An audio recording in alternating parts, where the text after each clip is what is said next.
Maghanda po tayo ngayon, guys. Iba po ang nakikita ng ating kaibigan po ngayon sa panahon natin ito. Tingnan po natin, sobrang init po. Tapos bigla-bigla na lang uulan. Diyos ko, sana po hindi ito mangyari po.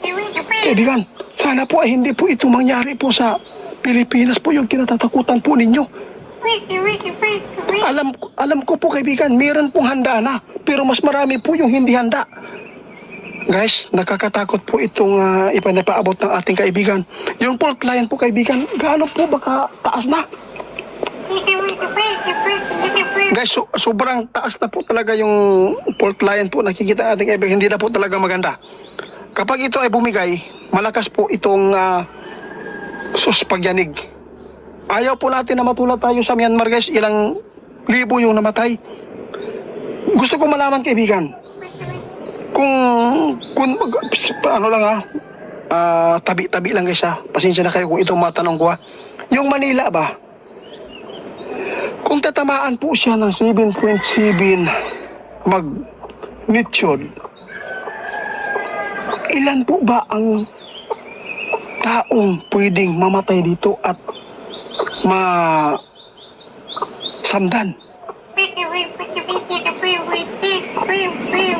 Dapat po na maipagdasal ito ng mga tao doon sa Manila. Guys, sabi ng ating kaibigan, no, tinanong ko po siya ngayon. Grabe. Ganun po karami. Guys, ito po yung may paabot ko, medyo masilan to guys. Hindi ko pinapangarap na mangyari ito yung ipinapaabot ng ating kaibigan kasi po nakikita po niya na hindi po maganda po ang pag-aangat po talaga ng portahin. Walang pagbabago.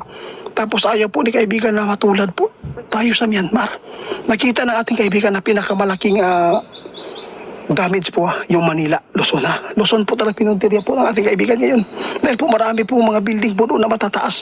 Pwedeng gumuho yan. At saka sinabi po ng ating kaibigan na estimated po niya aabot ng 35,000 tao mamamatay. Matatabunan dahil po sa naku po kaibigan, sana naman hindi po ito mangyari. Alam ko, nalulungkot si kaibigan guys. Lagi ko itong ipinapaabot sa kanila itiit na sana hindi po sila magpa-iwan doon sa mga nirintahan po nilang bahay na mga building na sobrang taas po yung palapag. Guys, sinabi na po may utak po tayo. Gusto po ba ninyo makita ang inyong mga kamag-anak na iipit kahit buhay man siya pero durog na ang mga buto? Tingnan po natin yung Myanmar.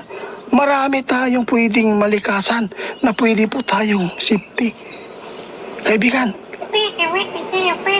sabi ng ating kaibigan guys, sinulaan na po niya, darating po talaga ang malakas na lindol dito sa atin. Ito po yung kinatatakutan noon pa ng P-Blocks na magaganap. At magaganap po daw talaga, sabi ng ating kaibigan. Diyos ko, malakas na po yung 7.7 guys. Ito yung tandaan po natin. Babagsak po talaga yung mga building po na matataas kapag ito ay yayayanig. Lalo na po yung malapit po sa karagatan ngayon. Ito pala yung ipinapaabot po nyo. Kaibigan, di ba ipinapaabot na po nyo ito ni Ramil kahapon? Binalikan po tayo guys. Ipinapaabot na po nila ito. Grabe, nakita ng ating kaibigan ngayon guys. Iba ang pakiramdam po nila ngayon na panahon na naman. Katulad po ito. Yung sinabi po na itiit, meron pong tatamaan na nabiguan na malakas po na lindol at merong city po mawawasak at libo-libong tao mamamatay. Ito nangyari. Ngayon po ang kinatakutan po niya ngayon guys. Manila yun ang pinakahadlok karon. Luzon, dool kaayo sa dagat tungod sa kadaghan sa building din ang mga tag-as, lalo na ang nanirahan dyan kung ilang libo o ilang milyon po ba doon sa parang kinikilabutan ako guys, parang nanginginig po ako nang marinig ko si kaibigan kung sakaling mangyari man yung 7.7 dito sa Pilipinas, dito sa Luzon. Sinabi ng ating kaibigan kung ilang tao ang pwedeng mawawala. 35,000 plus yung mga sugatan. Gaano ba karami?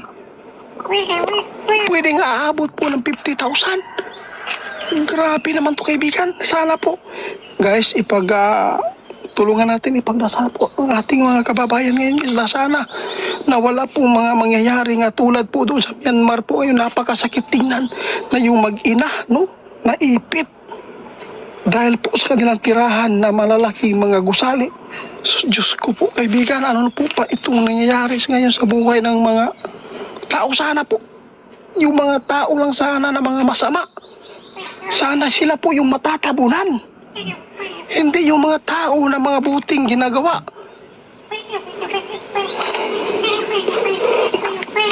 Gusto ko malaman sa inyo kaibigan, kung meron po ba kayong alam po ngayon na kung kailan po ba ito magaganap na? Sabi ng ating kaibigan Itiit, alam ko po ang mangyari, alam ko po ang bisyon na ito na magaganap, pero hindi ko po alam kung kailan ito tatama dito sa atin. Pero bakit po kaibigan? Pero nakita po niya guys, ilan pa ang dadaanan po natin na buwan. Ngayon April pa lang tayo, mag-April pa lang, ilang buwan pa tayo maglalawig. Sus ko po kaibigan, nakakatakot itong mga sinasabi nyo. Yung tsunami kaibigan, ito guys hindi pa naman po natin na sagupa ang tsunami sa Pilipinas, pero sinabi po natin kaibigan noon na darating at darating po talaga yan, lalo na pag mayroong malakas na lindol, sasama at sasabay po yan. Kaya sa lahat po ng makapanood sa ating video, i-share ninyo ito guys, baka mayroong kayong mga kamag-anak sa Luzon na nakatira po sa mga lalaking gusali, o mayroong mga bahay dyan na nasa baba lang no, yung hindi po mataas po yung building na yung bahay nila. Dapat po lilikas sila kung mayroon silang mga katabi na mga malalaking gusali, kasi po Diyos ko, makikita ninyo kung gaano po ka-harsh po ang nangyari po doon sa Myanmar, na actual po natin mapapanood kung gaano po dumilim dahil po sa alikabok ng pagbagsak po ng ayaw po natin na mangyari ito kaibigan, di ba? Kaya ipinapaabot po na ito guys. Ginawa lang po itong paabot ng ating kaibigan impormasyon, kasi po nakikita po nila yung fault line po doon kung saan po ito talaga tatama yung malakas po na lindol ngayon. Kung meron man pong mga lindol dito sa amin, siguro abot lang ng 5, 6 or 3, yun, sobrang hina lang yan. Kaya dapat mag-ingat kayo. Salamat kaibigan sa ipinapaabot po ninyo ha.